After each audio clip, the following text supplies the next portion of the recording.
But I went to America when I was 17, and I had my first television show when I was 19. Gosh, fantastic. Yeah, and then, traveled from Detroit to Chicago with the different shows, and then on to San Francisco. Gosh. So it's been quite exciting. I think I've interviewed so many different people, magazine shows and that sort of thing. Oh, wonderful. Well, it's sort of interesting to interview somebody from a different point of view, to really get to know that person. Yeah. You know, I mean, do an in-depth. Don't just ask them what are they doing recently, but how do they motivate themselves to become successful like that. And how did you get into the greeting card business? That's what you... Oh, really? Yes, I was really curious. Well, what happened was that in those days, when I was going to and from North America all the time, they had these wonderful greeting cards, which we didn't have in this country.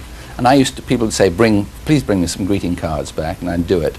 And I decided, well, why not get into business? Gordon White had a printing and publishing business, and I said, let's start something.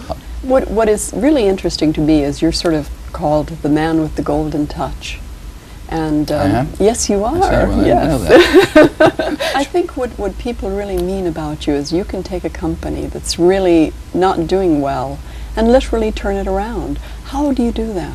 You've had such a colorful, wonderful life, and you are still having a colorful, wonderful life. I'm just starting. That's right, that's right. But I was so interested in the beginning. You know, were your parents entertainers? You mean that when I was a dancer? When you were, yes, a dancer. Well, yeah, that was a surprise to me. I didn't know. Right. I used to go to ballrooms, but I wasn't a great ballroom dancer, and I found it very difficult to get the good dancers to dance with me. Right.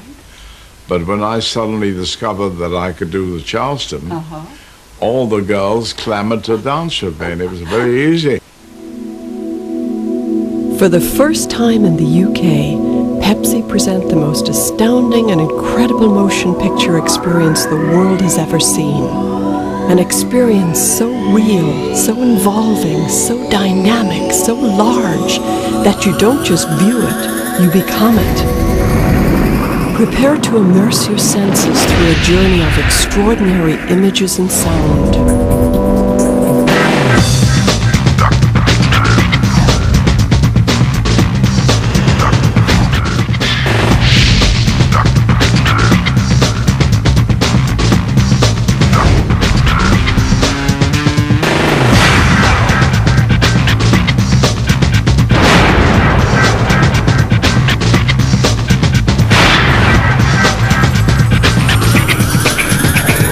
Incredible, extraordinary, innovative, unbelievable, fascinating. IMAX.